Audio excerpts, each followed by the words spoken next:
Assalomu alaykum aziz hamyurtlar. Navbatdagi darvozamiz Shtampovning high-tech bir qavatli varianti. Chekkalar bilan adlanishkalar bilan qilib berganmiz. Darvozamiz nerjvenkalarni ham qora nerjvenkadan yopishtirib, chekkalariga tumbalarni qilib berganmiz.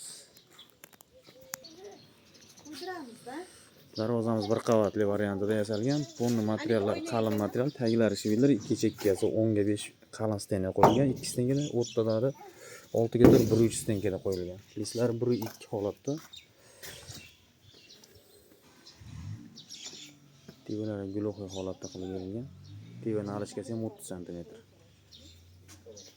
Kimga shunaqa xizmatlarimiz kerak bo'lsa, bemalol aloqa chiqarasizlar. Dastavka uстановkamiz butun O'zbekiston bo'ylab 1 kvadrat metri 700 ming so'mdan Namangan viloyati Mingbuloq tumani Guliston qishlog'iga o'rnatildi. Yo'q, uni boshqacha fasondaligi ham.